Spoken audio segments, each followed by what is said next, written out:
Well, it's time for another Summerside Chat. And Rebecca, what's more summery than the Summer Olympics? Nothing is more summery than the Summer Olympics. Hey, do you remember when we went to the Olympics in 1996 in Atlanta? I do. What do you remember most? I remember we got there the week after the bombing. That was the first thing I remember. Yeah. I remember it being extremely hot and sweaty. Yes. I also remember getting a terrible sunburn because I think we went to the lake or something. Yeah, I don't remember. I don't remember, but when we were going into the track and field event, I was dying because I had sunburn. Yeah, I remember that. Yeah. Yeah, I actually I went to equestrian that year. I showed horses when I was younger, so I really wanted to see equestrian. And what did you see at the same time? I saw archery. You saw archery, Yeah. That's right. I loved seeing equestrian, and I'm pretty sure you thought archery was pretty cool too. Yeah, it was very cool. Yeah, and then we saw a lot of basketball, and it wasn't that expensive. But not the U.S. team. Because what I know back then, I assume they're doing it the same way now. You go into a lottery and you pick like your top 3 sports. Like you pick the really one you want that you're never going to get because it's coming up in 28 in California. Yeah. And then if you're going to try to get tickets, and then you pick some other sports that you're probably going to get. You're going to get those. Yeah. Yeah, you're definitely going to get those. Yeah. But we did see USA versus Japan in baseball. We did. And then Japan won. Yes. And who was the famous track and field? Was it Jackie Joyner-Kersee. Yeah. We saw her saw compete. her from. Yeah. She was like this. She was like this big. We could see her. She was down there somewhere. Down there somewhere. Yeah. So we are excited because we're going to be reporting on the Olympics this year every day, giving you an update on what's happening. We're super excited about it. I think it's going to be cool. We're going to be so tired. We're going to be watching the Olympics till midnight and then trying to report on it. So That's right. we love the Olympics, so we thought this would be a fun thing to do. Yeah, I really do love the Olympics. But right now we're going to give you our watch list. Okay, we're about to share our watch list of like interesting events or interesting athletes. And we decided to like surprise each other.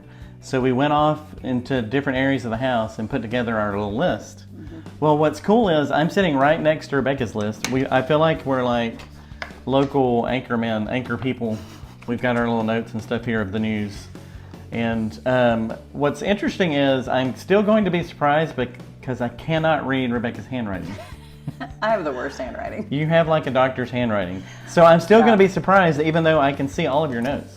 So tell us what you got. All right, here's what I have. The first person on my watch list and event actually is skateboarding. Oh, okay. So skateboarding's only been around this is the second year or second time for skateboarding to be in the Olympics. Yeah. The person that we're going to be watching is a cute little girl named Ruby Lilly. She's 17. She's from Oceanside, California, but she grew up on a farm. It's like all these farm animals and like really living the country living life. And then she got into skateboarding. She went to a competition in like 2018.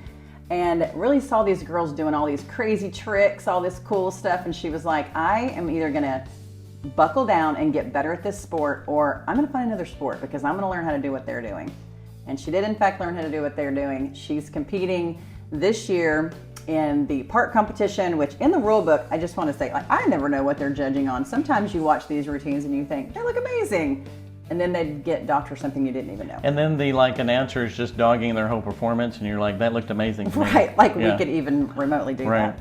So this is what you get judged on in skateboarding: repetition, flow and consistency, use of the course, quality of execution, and difficulty and variety of tricks performed. So obviously that's what we're all looking for is the tricks, but we don't think about like using the whole course and stuff like that. So an interesting thing about Ruby Lilly is that she rides Goofy. Do you know what that means? No, I do not. So if you ride Goofy, if you snowboard or skate or whatever, riding Goofy means you ride with your right leg forward. Okay? So Okay. if you're trying to figure out if you ride Goofy or not, here's what you do. You stand up and you have someone kind of push you from behind, really off guard. Should be like catching you off guard. Okay. They're pushing you from behind. Which foot do you stretch out with to catch yourself? So when you stretch out to catch yourself with that foot, that is the foot that would go on the back of the board. She rides Goofy, so she rides with her right front. So that means she's left foot dominant then? It could mean, Yeah. it could mean that she's left foot dominant, so she rides with her right foot naturally forward, where most people ride regular, what they call, it's either regular or Goofy. She rides Goofy. I think that's a fun fact about her. So now you can pay attention to that. Okay, I've been on a skateboard maybe 6 times in my life, and each time I've been goofy. Really? Yeah, Okay, well, I think so. you're left-handed, so I mean, I wonder if that plays into it a little bit. But I kick soccer and everything with my right. Yeah. So I don't know. I don't know. Anyhow, Ruby Lily, she's on my watch list. Well, Rebecca, you went pretty quirky with yours, with your first choice. Actually, I went goofy. You went goofy, yes you did. So for my first choice, I'm going a little quirky goofy too. I'm going with Sunny Choi. Okay. Have you ever heard of this person? Never heard No, of you haven't. Because she is a break dancer. Oh, she is a B-girl, as we say in the hood. Oh, yeah. And this is the first Olympics that breakdancing is going to be in. So that kind of caught my eye. I love watching, we like watching all the dancing shows. Like, Yeah. So You Think You Could Dance is the first thing I thought of because they have a lot of B people on there. Yeah. B people? Break dancers on there. So, Sunny Choi. She's super interesting because she was actually, up until last year, she was the global creative director of operations at Estee Lauder. Oh, wow. Yeah. Okay. So she went to school in Philly. She went to college in Philly, and she was walking across campus one day and saw a bunch of b-boys dancing, and that kind of like she was really reserved and shy and all that, but it Yeah. caught her interest. Yeah. So then she ended up taking popping and locking classes from, or not classes, but she took lessons from them. You know, kind of like this. You're looking good. I look like Will Ferrell trying to do it. So she started this in college in 2008. So she's been doing this a long time, and she's Wow. been trying to do it. Like she's always done it on the side. It's like it's her fun thing to do. Well, gradually she's gotten more into it and become a professional. Okay. So in 2023, after she won in the silver in the World Games in 2022, and then she won the gold at the Pan American Games in 23. So after that, she's like, I'm going to the Olympics. I'm becoming a pro breakdancer, and I'm quitting my job. Like in the interviews I read of her, she was like, she never really totally enjoyed corporate life. She was just there for the paycheck. Yeah. So she's like, this is the love that I really want to do. Okay. So I just want to give you, she dreamed of being an Olympic athlete. She started gymnastics when she was 3, and she always thought she'd be a gymnast in the Olympics, but that didn't pan out. By 12 years old, she was burnt out. She was over that. So now she's actually at the Olympics as a breakdancer.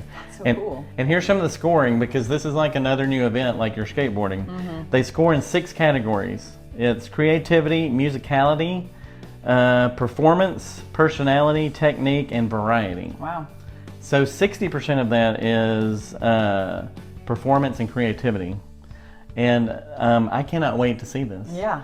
I don't know how much of it is a sport, but it's still going to be fascinating to watch. Yeah. So the breakdancing is going to happen on August 9th and August 10th. Okay. So it's going to end the Olympics for me on a high note. I cannot wait to see that. And maybe in 2028, I'll be a b-boy. We'll see how it goes. All right, next on my watch list.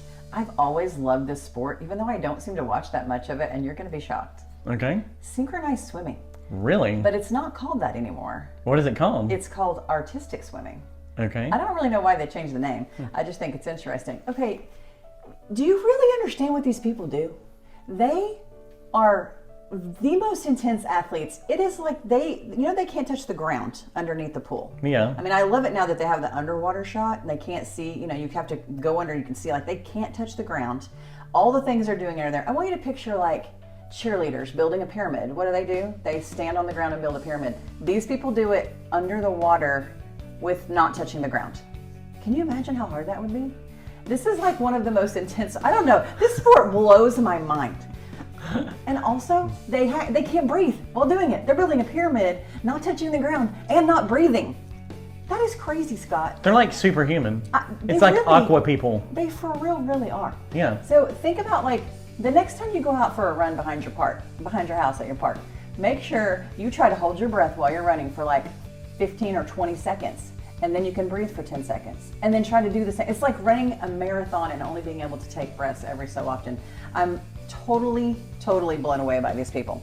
So they also have to be smiling when they come out of the water, and they can't like blow a lot. You can't come up gasping for air. So they have to be like not blowing a lot of bubbles underwater. They don't want to see bubbles. So they're exhaling and inhaling just while they're out of water for this very short period of time. It's mind blowing, right? So the person on the watch list is Anita Alvarez. You know who she is, but you just don't remember her by name. She is the one that sank to the bottom last year, 4 years ago. Remember when her trainer like jumped in and grabbed her from under the water? Do you remember gosh, that? I don't remember that. Wow, okay, so she had finished her routine and thought she had done a fantastic job. She really was waiting. Usually you just finish and you swim to the side, you're waiting for your scores. She didn't. She just remembers fading to black and she sunk to the bottom of her pool. Her trainer saw her, dove in and grabbed her, and another contestant that was staying there waiting to compete also dove in to help and pulled her out of the water. Of course, they do chest compressions and whatever on her to like get her to breathe again. But one of the things they did is, let me see your hand. If you take your pinky and you squeeze it like so hard, like harder than I am right now, obviously, yeah, it creates an adrenaline rush and it shocks you back into like, and so she like came out of it. Her trainer like was pinching her finger really hard and she came out of it, and obviously she is competing again. This will be her third time competing in synchronized swimming. I think that artistic swimming. Oh yes, artistic swimming. Yes, this is her third time competing in it, and because of that, and I think that a lot of people have those kind of breathing issues, obviously, because you're running a marathon and not breathing at the same time. They are putting some regulations on the breathing aspects coming around, like how much percentage of your performance you have to be able to breathe. Yeah. And the younger ones, I think it's like half of it, and then as you get older, it's a little less time or whatever. But anyhow, Anita Alvarez is on my watch list. This is actually the second time that she has kind of passed out coming out of the water, like at the end of her routine. So you kind of want to just see if she lives. I want to see if she makes it out. But also, I don't know, she's pretty inspiring. I mean, Yeah, that she keeps she coming keeps at back it. for it. She keeps at it. So Anita Alvarez on my list. Okay, I want to thank you for, I learned more about artistic swimming and basic first aid. You're welcome. My last choice is kind of a whole team, Okay. and it's the Dream Team, which we had the first Dream Team in Barcelona in 1992. They beat everyone by like 70 points, so it wasn't even close. Well, over the years since then, the games have gotten a lot closer. So it's going to be interesting to me to see how serious the NBA players take it, and how close the talent in Europe is and across the world is now. Because just this week in a warm-up competition, the U.S., led by LeBron James and company, all the NBA players, they beat South Sudan by 1 point on a last-second layup by LeBron. Yikes. So now the reporters are like, is it because they're not taking it seriously, or has all of the talent in the world gotten that close to them? Yeah. So to me, this is going to be fascinating to see how close all the talent is now. And also on a lot of the other country teams, there's a lot of NBA players now. They're playing for their home countries because the NBA has become such a global brand. So one of the controversies for the team is Kawhi Leonard, who's one of the top players ever. He had a bad knee, so he was taken out of the team, and they put in Derek White from the Celtics. Well, this is controversial because you also have Jaylen Brown with the Celtics, who was the MVP of the NBA Finals this year. So he thought he would be next in line, but they picked his teammate, who's not quite as good. Yikes. So the idea is the team is saying, Jaylen is great, but we need a player that doesn't need to score as much and will play some defense for us. Wow. So that there's a little bit of controversy there that they've brought a lesser player on the team. So we'll see if that affects things or if they get better. Is he a lesser player, or is he just talented in different areas? He's not, like Jaylen Brown's a superstar and Derek White's just like a player. Like Okay. he's not a superstar kind of guy. Like me or you? Yes. I don't know what that means, but yes. So to give you an idea, the basketball goes from July 27th, so it starts pretty early in the Olympics, and then it ends on August 11th, Okay. which is near the end of the Olympics. And they have a group phase where they're split. It's 12 teams throughout the world. They're split into 3 different groups, A, B, and C. So they play each other and figure out who's going to end up being the quarterfinals. So they have a group phase and then they have a knockout phase. And in the knockout phase, you eventually get to the gold medal game. Okay. So there's 12 teams, and the top teams that are considered that could win gold are the U.S., of course, Canada, because they have Shea, who is with the Thunder, who's Yeah. Alex's favorite player ever. Right. And they have Jamal Murray, who he's on the Nuggets, and they won the NBA championship not this year, but last year. Yeah. And then you have Serbia because they have Jokic, who's with Denver, and he's like a 2 or 3 time Yeah. NBA MVP. So those are the 3 teams that are expected to be in the medal rounds. So we'll see. Yeah. It's going to be interesting because I still, in the back of my mind, am thinking South Sudan, who's never had a team, just lost by 1 to the U.S. That's So this crazy. could be a crazy tournament that I'm excited to So see. long gone are the days of the NBA, like the USA team just dominating. It sure seems like it. Wow, that's super interesting. I know. So there you have it. That's our watch list. You guys need to stay tuned to Hardy Party 5.5 on Instagram, Facebook, or TikTok because we are going to be giving you daily updates from the Paris Olympics 2024. You don't want to miss it. USA, USA, USA. Babe, Hardy Party 5.5, over and out.